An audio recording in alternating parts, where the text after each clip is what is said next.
दोस्तों राम राम, कैसे हो आप सब। बहुत सारे साथियों के कमेंट आ रहे हैं कि गुरुदेव भारतीय इतिहास ऐसे ही मज़ेदार तरीके से पढ़ाओगे क्या। हाँ भाई, ऐसे ही मज़ेदार तरीके से पढ़ाएंगे। सब पूरी की पूरी इतिहास पढ़ाएंगे क्या। हाँ भाई, पूरी की पूरी इतिहास पढ़ाएंगे। बस आप लोगों का प्यार मिलता रहे और ऐसे ही मीठे मीठे आपके कमेंट मिलते रहे, जिससे हमारा हौसला बढ़ता रहे। तो पूरी की पूरी इतिहास ऐसे के ऐसे ही याद कराऊंगा। बहुत सारी बातें हैं जिन पे बिल्कुल भी समय नहीं खर्च करते हुए सीधे सीधे चलते हैं। आज का टॉपिक है हमारा इतिहास में सभ्यता स्थल लोथल। गुरु जी याद करा दो, कर लो याद। लोथल में आपको एक कहानी याद रखनी है। कहानी तो याद रख लेंगे गुरुदेव, तो रखो कहानी याद। कहानी कौन सी। लो से आपको लोथल याद रखना है और लो से आपको लोमड़ी याद रखना है। क्या याद रखना है। लोमड़ी। और लोमड़ी भी कैसी थी, चालाक लोमड़ी। तो लोमड़ी भी कैसी थी, चालाक लोमड़ी। आई एक कहानी आपको याद कि हाँ गुरुदेव आ गई चालाक लोमड़ी की कहानी। और चालाक लोमड़ी की कहानी हमने कब पढ़ी थी गुरुजी। चालाक लोमड़ी की कहानी तो हमने बचपन में पढ़ी थी और बचपन में बहुत अहम हुआ करती थी और इस कहानी को पढ़े हुए बहुत सारा समय गुजर गया है। तो दोबारा कह रहा हूँ मैं, चालाक लोमड़ी की कहानी क्या होती थी, बड़ी अहम होती थी। तो अहम से आपको अहमदाबाद याद रखोगे, अहमदाबाद। और कितने दिन हो गए चालाक लोमड़ी की कहानी को पढ़े गुरुजी, बहुत समय गुजर गया। तो याद रखो, यहाँ से गुजर गया से गुजरात, गुजर से क्या याद रखोगे, गुजरात याद रखोगे। तो लोथल कहाँ पे है, अहमदाबाद गुजरात में है। अच्छा, चालाक लोमड़ी की कहानी में हमने इतना पढ़ा है कि लोमड़ी बहुत चालाक थी, लेकिन वो कहानी तो आधी थी जब हम छोटे थे, इसलिए हमें छोटी सी कहानी बताई गई। वो कहानी को आज हम पूरी करेंगे। आप मेरे साथ वो कहानी पूरी करो। चालाक के साथ साथ वो लोमड़ी भोग विलास में भी लिप्त रहती थी, अर्थात किसी के भी भोजन को छीन करके खा जाती थी। जैसे आपने कौवा के साथ उसने किया और उसके भोजन को छीना और खुद खा गई, खुद के भोग लगा लिया और खा गई, मतलब ऐसे। तो भोग विलासी थी। याद रख लोगे कि हाँ गुरुजी याद रख लेंगे। और भोग से आपको याद रखना है भोगवा नदी। क्या याद रखना है, भोगवा नदी। रह जाएगी याद, हाँ गुरुजी रह जाएगी याद। और क्या करती थी, भोग लगा लेती थी, मतलब किसी के भी खाने को खा जाती थी, भोजन को खा जाती थी। तो खाने से आपको खम्मात की खाड़ी याद रखना है। रह जाएगा याद खम्मात की खाड़ी, हाँ गुरुजी रह जाएगा। तो आगे देखते हैं। लोमड़ी की जो जिंदगी थी वो बड़ी रंगीन थी, अर्थात इसके जो सपने थे वो बहुत ही रंगीन थे, क्योंकि इसे कोई डर नहीं था। ये शहर के अंदर अंदर रहती थी, बाहर नहीं जाती थी। और शहर के अंदर शिकारी नहीं थे, शिकारी तो बाहर होते थे। और शहर में ये दुर्ग टीले में भी जा सकती थी और नगर टीले में भी जा सकती थी। इसका बड़ा बोलबाला था। ऐसी बात है, हाँ ऐसी बात है। आपको तो याद रखना है क्योंकि आपको लोथल याद करनी है, ठीक है। ये जाती थी या नहीं जाती उससे हमें कोई लेना देना नहीं है। तो आगे हम देखते हैं कि मैं कह रहा हूँ कि इसकी ज़िंदगी क्या थी, बड़ी रंगीन थी और शिकारियों से इसे किसी प्रकार का कोई खतरा नहीं था। तो शिकारी से आपको याद रखना है शिकारीपुरा। और ज़िंदगी कैसी थी, रंग बिरंगी। तो आपको याद रखना है रंग से रंगनाथ राव। याद रह जाएगा, हाँ गुरुजी ये तो याद रह जाएगा। पर ये शिकारीपुरा क्या है, अरे ये रंगनाथ राव का पूरा नाम है। अर्थात मैं यूं कहूं आपसे कि आपने एक नाम पढ़ा होगा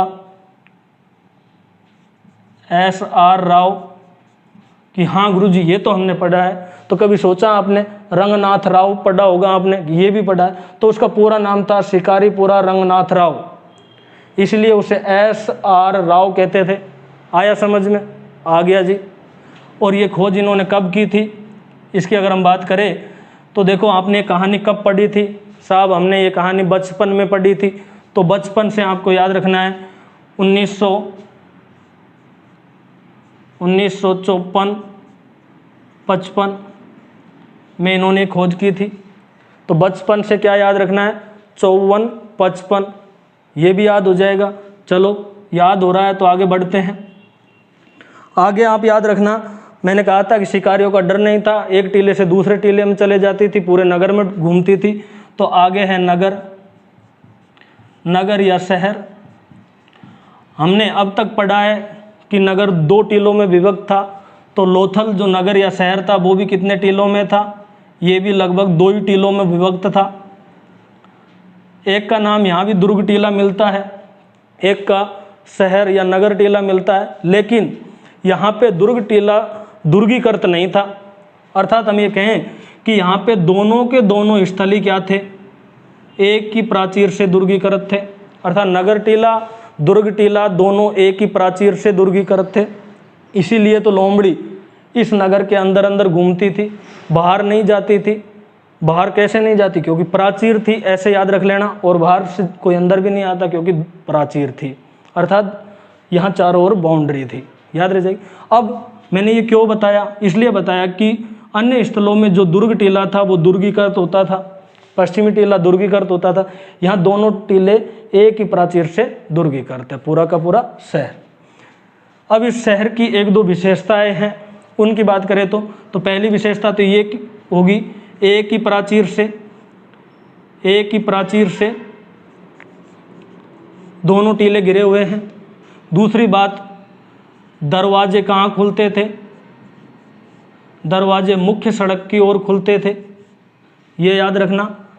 सैंधव सभ्यता के एकमात्र ऐसा स्थल है जिसके दरवाजे कहाँ खुलते थे, मुख्य सड़क की ओर, जबकि अन्य सभी स्थलों के जो दरवाजे मुख्य सड़क की ओर नहीं खुल के उसके विपरीत पीछे लिंक रोड पे या गलियों में खुलते थे। तो दूसरी विशेषता इस शहर की ये है। इसके अलावा आपको याद रखना है, उसी चालाक लोमड़ी में, ये चालाक लोमड़ी भोग विलास के अलावा चालाक होने के साथ साथ व्यापार वाणिज्य में भी निपुण थी। तो व्यापार वाणिज्य में से आप याद रखना, व्यापारिक नगर या शहर। और इस चालाक लोमड़ी के पास में नाप तोल के साधन थे। नाप तोल के साधन क्या होते थे, बाट इत्यादि इसके पास थे। तो यहाँ से नाप तोल के साधन भी प्राप्त हुए हैं। यह व्यापारिक नगर भी था, कौन सा, लोथल। अब हम इसके उपनाम बाद में पढ़ेंगे। चालाक लोमड़ी व्यापार वाणिज्य में निपुण थी, तो ये चालाक लोमड़ी कैसे व्यापार करती थी पहले वो देख लेते थे। तो चालाक लोमड़ी ने सोचा कि रंगीन जिंदगी जीने के लिए पैसे चाहिए, इसीलिए इसने क्या किया, चावल और बाजरा लिया, उन दोनों को पीस के मनके में भरा और मनके में भर के फारस की मुद्रा कमाने के लिए ये कहाँ गई, बंदरगाह गई। और जब बंदरगाह जा रही थी तो ऐसे मान लो ये लोमड़ी अपने सिर पर क्या रख करके,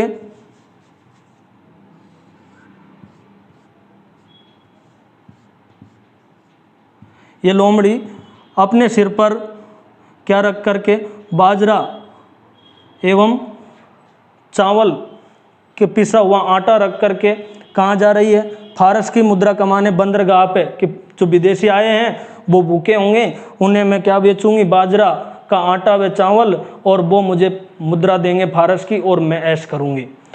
तो ये क्या मतलब, जा इधर रही थी, लेकिन इधर यहाँ पे कुछ बतख पानी में तैर रही थी, कुछ बतख क्या हो रही थी, पानी में ऐसे तैर रही थी।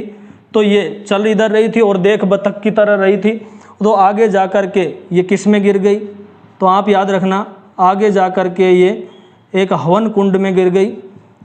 किस में, हवन कुंड में। तो आप याद रखना कि बतख को देखती हुई आगे बढ़ रही थी। तो बतख को देखती हुई जब ये आगे बढ़ रही थी तो क्या हुआगा क्या, हवन कुंड में गिर गई। तो बाद में इसकी क्या, खोपड़ी फूट गई और ये जल गई। तो इसकी खोपड़ी की क्या की गई, शल्य चिकित्सा की गई, लेकिन इसे बचा नहीं पाए तो ये मर गई। मरने के बाद में इसकी मम्मी को हाथी दांत से बनी युगल समाधि में रखा और ध्यान रखा कि जल निकासी होनी चाहिए, जल निकासी होनी चाहिए, इस बात का भी ध्यान रखा गया। और बाद में वहाँ पे इसे दफना दिया गया तो ये लोथल की देवी बन गई। इतनी चीज़ आप याद रखोगे। अब पूरा का पूरा याद होने वाला है। देखो, चालाक लोमड़ी की कहानी का चित्रांकन, तो कहानी का चित्रांकन या चित्रित रूप में कहाँ मिली? लोथल से प्राप्त हुई है। इसके अलावा लोथल से प्यासे कौवा वाली कहानी भी मिली है। एक घड़ा मिला है, मतलब कहानी का मतलब एक घड़ा का चित्र है और घड़े के पास ही एक कौवा बैठा हुआ है, जिसे प्यासे कौवा वाली कहानी और चालाक लोमड़ी की कहानी दोनों कहाँ से मिली है? ये दोनों को दोनों लोथल से मिली है। तो आपको प्यासे कौवे वाली कहानी, कौवा जो घड़े में कंकर डालता है वो, और चालाक लोमड़ी की कहानी दोनों को दोनों कहाँ से मिल रही है? लोथल से। चित्र मिले हैं, कहानी का मतलब लिखी हुई नहीं, इसकी लेख तो अभी तक हम पढ़ ही नहीं सके, पर ऐसे चित्र मिले हैं। यहाँ पे कौवा पेड़ पे बैठा हुआ है, लोमड़ी नीचे, कौवा के मुंह में रोटी है, तो ऐसे चालाक लोमड़ी की कहानी हो गई। और इन दोनों कहानियों से कोई बीबी लाल ने कहा, बीबी लाल ने, कि ये पंचतंत्र की कहानी है। कौन सी है? पंचतंत्र की कहानी है। इसके अलावा बाजरा व चावल के प्रथम साक्ष्य प्राप्त हुए हैं। प्रथम साक्ष्य कहाँ से प्राप्त हुए हैं? लोथल से प्राप्त हुए हैं। इसके अलावा पीस से आप याद रखना, आटा पीसने की चक्की अर्थात यहाँ से दो पार्ट प्राप्त हुए हैं चक्की के। तो आटा पीसने की चक्की भी कहाँ से प्राप्त हुई है? लोथल से। मन के बनाने का कारखाना प्राप्त हुआ है।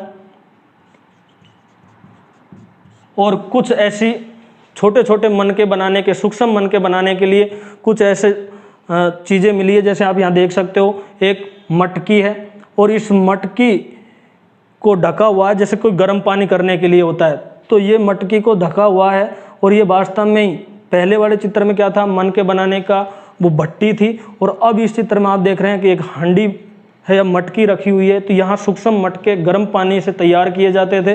तो ये चीज़ें हैं। तो मन के बनाने का कारखाना लोथल से प्राप्त हुआ है। उसके बाद में फारस की मुद्रा प्राप्त हुई है। कैसे पता चला? कि यहाँ से दो मुँह के राक्षस का चित्र था। किसके ऊपर? इस मुद्रा के ऊपर। और यहाँ से बेलनाकार मोहर भी प्राप्त हुई है।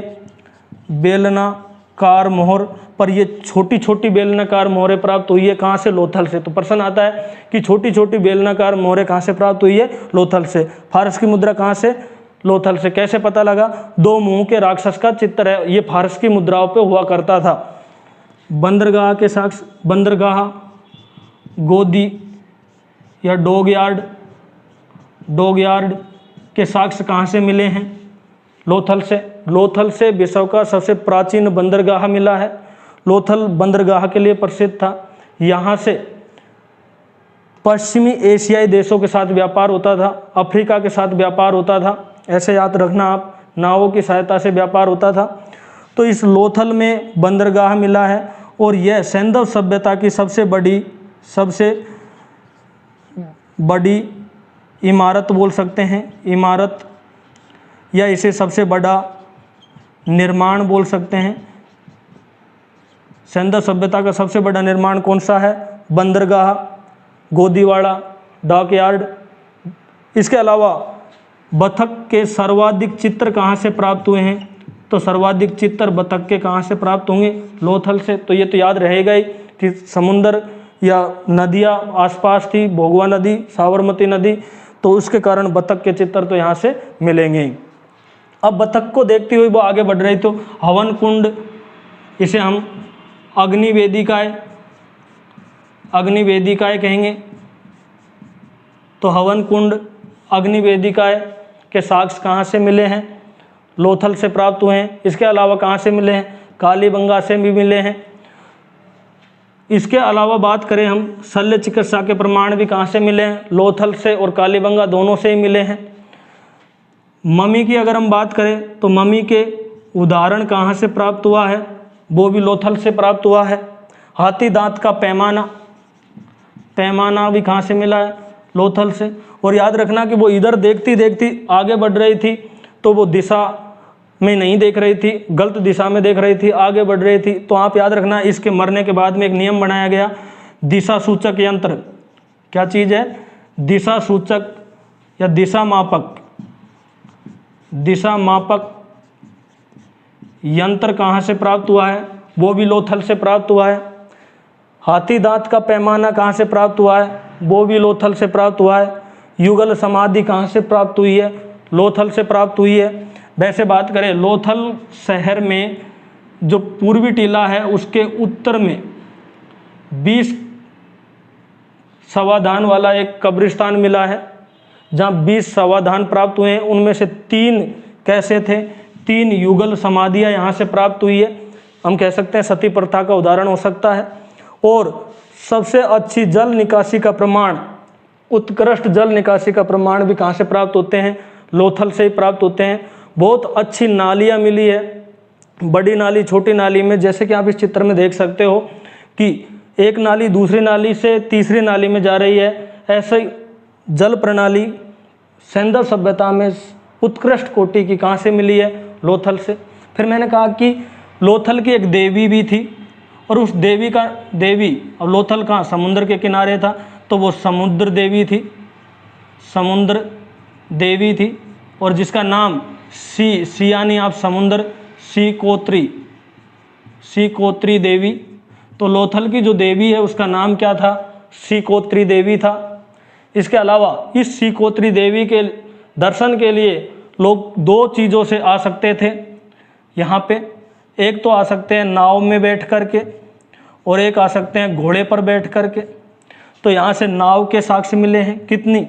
4 नाव मिली है यहाँ से, अर्थात 4 नाव के साक्ष्य यहाँ से प्राप्त हुए हैं।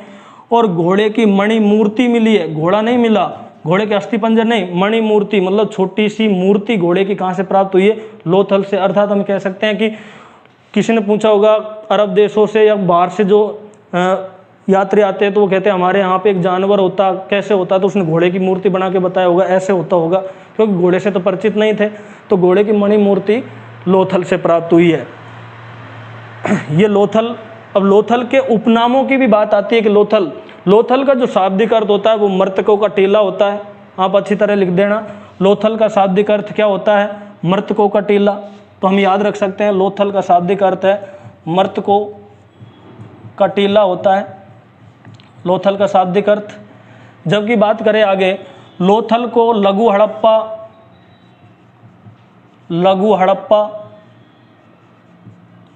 या लघु मोहनजोदड़ो कहते हैं, मोहनजोदड़ो भी कहते हैं। इसके अलावा लोथल को आर्थिक राजधानी कौन सी? व्यापारिक गतिविधियों की या सिंधु सभ्यता की आर्थिक राजधानी या व्यापारिक गतिविधियों की राजधानी के नाम से भी जाना जाता है।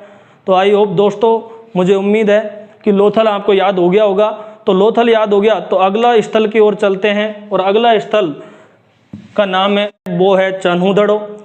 और चन्हूदड़ो को तो मैं आराम से याद करा दूंगा, बिल्कुल शांति से बैठे रहिए, क्योंकि चन्हूदड़ो तो एक मानव जब उसका जन्म होता है तब से लेकर उसकी मृत्यु तक की एक ही कहानी है। उसके माध्यम से याद हो जाएगा, कहानी रटने की जरूरत नहीं है, पहले से ही याद है आपको कहानी। तो आप याद रखो, चन्नूहूत से याद रखोगे चुन्नू मुन्नू, मतलब छोटे छोटे बच्चे, ये चुन्नू मुन्नू है। और दड़ों से याद रखना टीला। तो ये चुन्नू मुन्नू एक टीले पे खेलते थे। हम जब छोटे थे तो चुन्नू मुन्नू थे, परंतु अब जब हम छोटे थे तो जैसे ही गर्मियों की छुट्टी घोषित होती थी, 31 तारीख आती थी और रिजल्ट सुनाया जाता था, तो हम सीधे ही कहाँ भग जाते थे? नानी के घर भग जाते थे। तो सीधे ही चले जाते थे कहाँ? नानी के घर, नानेरा में चले जाते थे। तो सीधे से आपको याद रखना है सिंध प्रांत और सिंधु नदी। सीधे से 2 चीज़ याद रहोगी, सिंध प्रांत, सिंधु नदी, पाकिस्तान। ये तो हमें पता ही है कि ये पाकिस्तान में है। तो चन्हूदड़ो कहाँ पे है? सीधे ही नानी के घर जाना है, तो सिंध प्रांत, सिंधु नदी, पाकिस्तान में। ये बात तो सही है गुरुजी, सीधे नानी के घर तो जाते थे। हाँ, और नानी क्या करती थी? नानी बाल गोपालों को मज़ेदार कहानी सुनाती थी। तो मज़ेदार से आपको मजूमदार याद रखना है। मज़ेदार से क्या याद रखना है? मजूमदार। तो नानी बाल गोपालों को मज़ेदार कहानी सुनाती थी। तो याद रखना आपको कि चौहंदड़ों की जो खोज करता वो कौन है? नानी गोपाल मजूमदार है। मैंने बोला था कितनी तारीख को? 31 तारीख को रिजल्ट सुनाया जाता। तो याद रखना इसकी खोज 1931 में की थी। किसने? नानी गोपाल मजूमदार। पहले के बच्चों को ऐसे बहुत मौके मिलते थे नानी के घर जाने के। आजकल के बच्चे इंग्लिश मीडियम में पढ़ते हैं तो उन्हें ज़्यादा मौके नहीं मिलते ऐसे। तो आजकल इसका मतलब आप याद रखना उत्खनन करता। मौके से आपको याद रखना अर्नेस्ट मेके। पहले मौके मिलते थे अब नहीं मिलते। तो अर्नेस्ट मेके इसके उत्खनन करता। और कब? 1935 में। पहले 4 बच्चे होते थे, आजकल 2 1 बच्चे होते हैं। तो 31 और 4 35 ऐसे याद कर सकते हैं, वैसे याद कर लेना जैसे आपकी मर्जी। अब इसके बाद में आपको एक बात याद रखनी है कि जब नानी की कहानी सुनते तो नींद के झोंके आते रहते थे, फिर भी जाग कर नानी की कहानी सुनते थे। तो अब देखो यहाँ पे कि इसका उपनाम या इसे क्या कहा जाता है। तो नानी की कहानी में झोंके आते थे तो याद रखना झूकर, और जागते तो झांकर संस्कृति के नाम से किन्हें जाना जाता है? चौहंदड़ों को। अब झूकर जाकर संस्कृति क्या है इसके बारे में बता देता हूँ। हड़प्पा सभ्यता, सिंधु सभ्यता एक शहरी सभ्यता थी, नगरीय सभ्यता थी। उसके बाद में वैदिक सभ्यता एक ग्रामीण सभ्यता थी। सिंधु सभ्यता के पतन के बाद ग्रामीण सभ्यता का अस्तित्व में आई। तो जिन स्थानों से शहरी सभ्यता यानी नगरीय सभ्यता और ग्रामीण सभ्यता के प्रमाण एक साथ प्राप्त हुए हैं, नगरीय सभ्यता और ग्रामीण सभ्यता के प्रमाण जिन स्थानों से एक साथ प्राप्त हुए हैं वो पहली बार कहाँ से प्राप्त हुए हैं? झूकर झाकर नामक गांव से प्राप्त हुए हैं। झूकर झाकर नामक गांव कहाँ है? चौहंदड़ों के पास ही है। इसीलिए इस संस्कृति का नाम क्या रख दिया? झूकर झाकर संस्कृति। इसका मतलब क्या है? जहाँ पे नगरीय सभ्यता और ग्रामीण सभ्यता दोनों का विकास एक साथ हुआ है। तो मुझे आशा है कि आपको झूकर झाकर संस्कृति भी समझ में आ गई होगी किसे कहते हैं। उपनाम के बाद में अब क्या है कि उस लड़के की हो जाती है जी शादी। मतलब छोटे थे, अब वो बड़ा हो गया तो शादी हो गई तो घर की जिम्मेदारी बढ़ गई। अब वो नानी के नहीं जाएगा तो कहाँ जाएगा? अब तो वो कोई शहर जाएगा जहाँ जाके काम करेगा, कोई व्यापार वाणिज्य करेगा। शहर भी कैसा शहर? औद्योगिक, जहाँ उद्योग धंधे होंगे जब भी तो काम मिलेगा उसे। तो आप याद रखना कि चौहंदड़ों को औद्योगिक नगर या व्यापारिक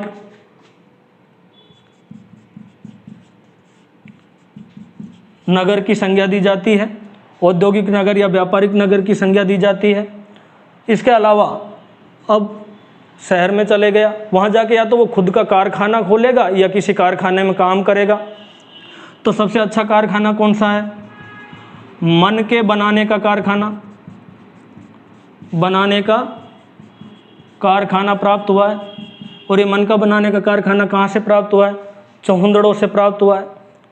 अब मन के बनाने का कारखाना खोल लिया, उससे पैसे आएगा, उनका क्या करेगा? भाई पैसे आएगा तो जिसके लिए कमाने गया है उसी के लिए चीज़ें लेके आएगा।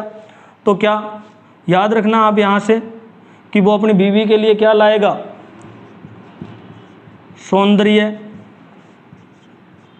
प्रसाधन जैसे कि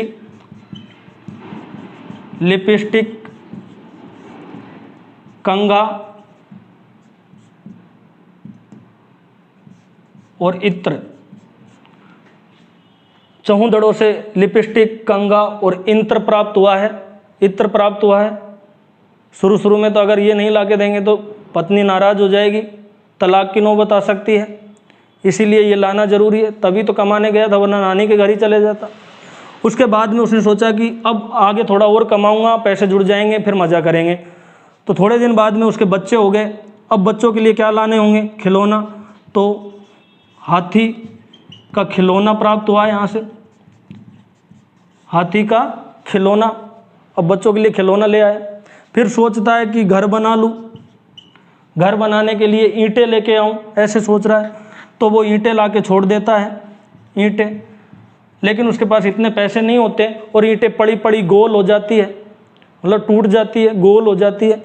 तो आप याद रखना, यहाँ से बक्राकार ईंट प्राप्त हुई है। कहाँ से, चहुंदड़ों से। बक्राकार ईंटें प्राप्त हुई है, कहाँ से, चहुंदड़ों से। लेकिन वह घर नहीं बना पाया कभी भी, अर्थात दुर्ग के साक्ष्य प्राप्त नहीं हुए यहाँ से। किसके, दुर्ग के साक्ष्य नहीं मिले, कहाँ से, चहुंदड़ों से। इसके अलावा आगे देखते हैं थोड़ा सा कि वो सोचता है कि अब क्या करते हैं। उसकी पत्नी कहती है कि जी गाड़ी ले ले। तभी उसका बच्चा आता था, वो कहता है पापा मेरा एडमिशन कराओ, फीस मांग रहे हैं, कॉपी लाओ, पेन लाओ। तो वो कहता है कि गाड़ी तो ले लूँगा, कोई बात नहीं, पर गाड़ी 4 व्हीलर नहीं आएगी, 2 व्हीलर ही आएगी। कि पत्नी ने सोचा बाइक ले लेंगे, तो बाइक नहीं, वो कौन सी गाड़ी लेके आते हैं, इक्का गाड़ी। और इक्का गाड़ी भी किसकी, पीतल की बनी हुई इक्का गाड़ी यहाँ से प्राप्त हुई है।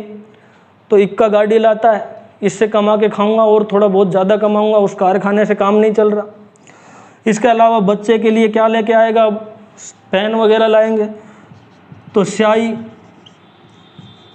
की दवात के साक्ष्य, भाई पेन तो होता नहीं था उस ज़माने में, तो स्याही की दवात के साक्ष्य भी कहाँ से मिलेंगे, चहुंदड़ों से। क्योंकि औद्योगिक नगर था, व्यापार थे, व्यापारिक थे, लिखने का काम करते होंगे, तो स्याही की दवात के साक्ष्य यहाँ से प्राप्त हुए हैं। इसके अलावा वो अपने जीवन में कभी अपना दुर्ग अर्थात मकान नहीं बना सका। और जैसा, ऐसे सोच लेना कि जैसे कोई बिल्ली के पीछे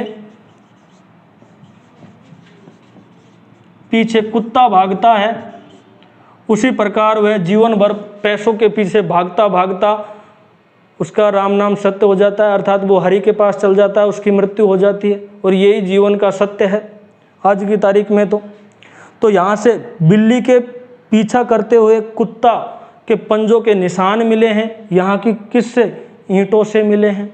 तो देखो चहुंदड़ों कहाँ पे है, तो चुन्नू मुन्नू सीधे ही नानी के घर जाते थे, तो सीधे से सिंध प्रांत और सिंधु नदी और पाकिस्तान में है, ठीक है, मोहनजोदड़ो के पास ही है ये। खोज किसने की, नानी गोपाल मजूमदार, जिसे हम क्या बोल सकते हैं, NG मजूमदार भी कहते हैं शॉर्ट में। उत्खनन अर्नेस्ट मैके ने किया। उपनाम झूकर झांकर संस्कृति, यहाँ से औद्योगिक नगर या व्यापारिक नगर के साक्ष्य प्राप्त हुए हैं। मन के, सॉरी यहाँ पे मन के याद रखना,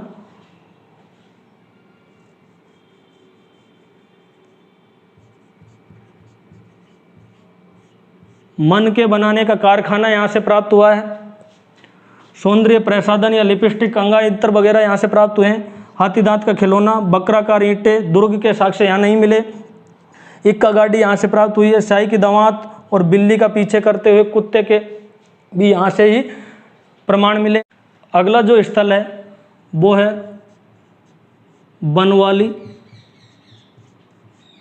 और बनवाली में आपको याद रखना, जो ये बनवाली या बनवाली, वह दोनों अक्षर मिल सकते हैं। और ये कहाँ पर है, तो वन होते हैं वो हरे भरे होते हैं, तो हरे से आपको याद रखना है हरियाणा, भारत में। ये तो हो गई इसकी स्थिति। अब बात करते हैं नदी की, कौन सी नदी के किनारे हैं, तो हरि यानी ईश्वर, मतलब भगवान, और भगवान 3 है, ब्रह्मा विष्णु महेश। और इनमें से एक ब्रह्मा जी के पास कौन थी, सरस्वती। तो इसको याद रखना, सरस्वती नदी के किनारे। सरस्वती तब विलुप्त हो गई, तो यहाँ पे अब इसके स्थान पे याद रखना रंगोई नदी के किनारे, नदी के किनारे पे बनवाली।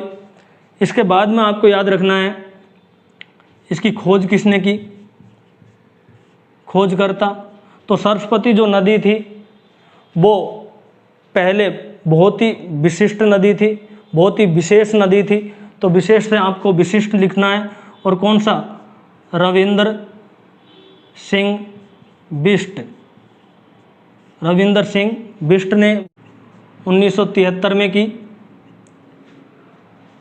बनावली से हरि यानी ईश्वर, सरस्वती, दो चीज़ों का हमने ये बात याद रखी। अब यहाँ से आप याद रखना कि जब हरि भी है, सरस्वती भी है, तो इनके लिए अब क्या याद रखोगे यहाँ पे, ये याद रखना कि यहाँ से मंदिर के जो दो दो भगवान है, देवी है, तो यहाँ से मंदिर के साक्ष्य प्राप्त हुए हैं। तो अब मंदिर में हम अंदर जाते हैं तो सबसे पहले हाथ धोते हैं। तो आप याद रखना धावन पात्र कहाँ से मिले हैं। तो धावन पात्र का मतलब आपको वॉश बेसन कहाँ से मिले हैं।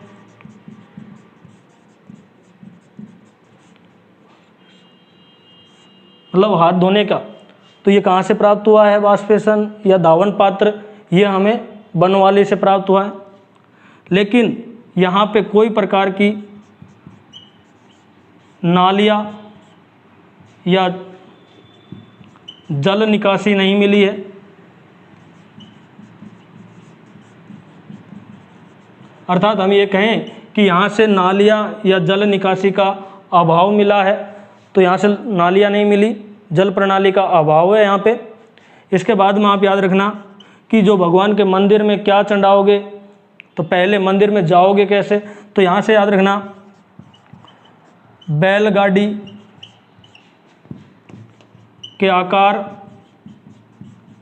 के साक्ष्य प्राप्त हुए हैं, उनके पहिए के यहाँ पे लकीरें प्राप्त हुई है। बैलगाड़ी के आकार के साक्ष्य और उनके पहिए के नीचे साक्ष्य उकेरे हुए मिले हैं, तो ये याद रख लेना। और मंदिर में भगवान को पूजा करते थे, हवन वगैरह करते थे, तो क्या करते, चावल, सॉरी जौ की कृषि, तो ऐसे याद रखना जो कि उत्तम कृषि के साक्ष्य कहाँ से प्राप्त हुए हैं, बनावली से। और भगवान के दीपक लगाएंगे, तो घी के अलावा और किस किस का लगाते हैं दीपक, तेल का भी लगाते हैं। तो तेल किससे, तो याद रखना तिल के ढेर प्राप्त हुए हैं, ढेर। और इसके अलावा सरसों के ढेर यहाँ से ही प्राप्त हुए, बनावली से। इसके अलावा और यहाँ से क्या क्या प्राप्त हुआ है, तांबा के बाणाग्र प्राप्त हुए हैं यहाँ से। इसके अलावा मातृ देवी की मूर्ति मिली है यहाँ से, मोहरे प्राप्त हुई है यहाँ से। और धावन पात्र के कारण में कह सकते हैं कि यह बहुत ही अच्छी सभ्यता थी, उत्कृष्ट लोगों की सभ्यता थी। तो इस प्रकार से आप बनवाली तक याद कर लीजिए।